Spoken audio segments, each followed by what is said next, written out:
गौतम जी, हम उनसे बातचीत करेंगे, ज़्यादा जानकारी लेंगे क्या है पूरा मामला, क्यों ये लोग धरना प्रदर्शन कर रहे हैं जी।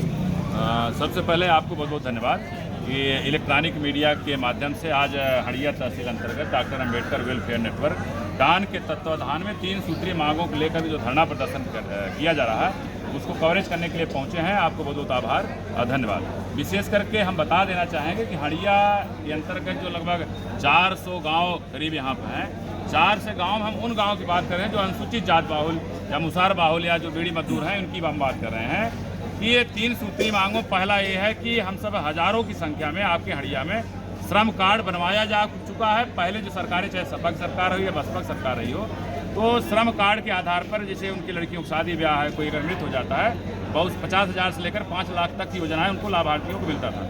लेकिन वर्तमान 2 सत्रों से अगर देखा जाए, उत्तर प्रदेश सरकार श्रम विभाग के बहुत सारे जो कल्याणकारी योजनाएं थी उनको भी बंद कर दी और कल्याण के लिए, उनके वेलफेयर के लिए जो कंपनसेशन मिलता था वो भी समाप्त कर दी। तो पहली एक मांग है कि वर्तमान राज्य सरकार से हम मांग करना चाहेंगे कि श्रम विभाग की जो योजना है पुनः लागू किया जाए।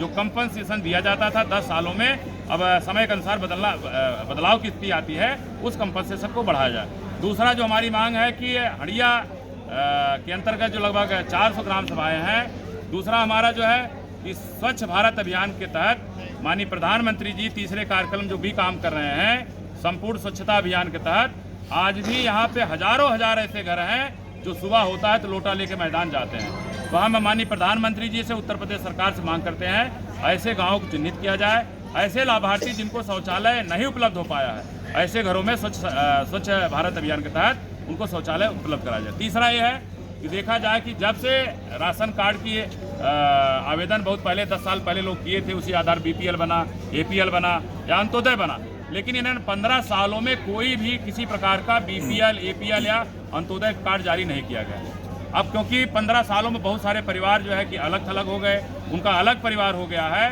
तो हम सब जो आवेदन लगभग हजारों की संख्या में जो अलग अलग परिवार हैं, जो आज चाहे 35 किलो राशन मिल रहा हो, गेहूँ चावल चाहे 5 किलो मिल रहा है, आज लाभार्थी जो कार्ड की वजह से, राशन कार्ड की वजह से ना होने की वजह से उसका लाभ नहीं पा रहा है। तो हम जो हजारों आवेदन ऑनलाइन करवाया गया है, माननीय मुख्यमंत्री जी से आग्रह है, निवेदन है कि डीएम इलाहाबाद राजस्व विभाग को निर्देशित करें कि ऐसे आवेदन पत्र जो पात्र व्यक्ति हैं उसको जो है कि चिन्हित करके उनका राशन कार्ड जारी किया जाए। जैसे सरकार द्वारा चलाई जा रही जो राशन कार्ड की व्यवस्था है या राशन की जो व्यवस्था है उसको ले सके। जैसे आप स्वच्छता अभियान की बात कर रहे हैं, स्वच्छता अभियान के देखा जाए कई लोगों के यहाँ, लाभार्थियों के यहाँ शौचालय बना हुआ है, लेकिन उसको प्रयोग में नहीं ला रहे हैं। इसका क्या कारण हो सकता है, क्यों ऐसा कर रहे हैं? देखिए, इसका मेन कारण ये है कि सरकार, देखिए इसका फायदा तब हो पाएगा, 12,000 संभवतः सरकार देती है। अगर व्यक्ति 12,000 अपना लगा ले, 24,000 में बड़े आराम से एक स्वच्छ शौचालय घर में बन सकता है। 12,000 में तो कहने के लिए 12,000 मिलता है, लेकिन 2,000 कहीं प्रधान, कहीं सेक्रेटरी, कहीं लेखपाल जो रिपोर्ट लगाता है 2,000 बैकडोर से वो ले लेता है। तो 10,000 में हम जो जितना ईंटें लगे 10,000 में तीर भी नहीं आएगा, सीमेंट सरिया की बातें छोड़ दीजिए, तो 10,000 में कोई स्वच्छ शौचालय नहीं बन पाएगा। तो हम आपके चैनल के माध्यम से पुनः सरकार से मांग करेंगे कि लगभग कम से कम 50,000 रुपया स्वच्छ शौचालय के तहत लागू किया जाए। जैसे आप स्वच्छ भारत अभियान अगर रखना चाहते हैं, वास्तव में आपके अंदर दिली इच्छा है कि हमारा भारत स्वच्छ रहे, तो कम से कम उसका अनुदान राशि 50,000 करिए, जैसे हर घरों में एक स्वच्छ शौचालय बन सके।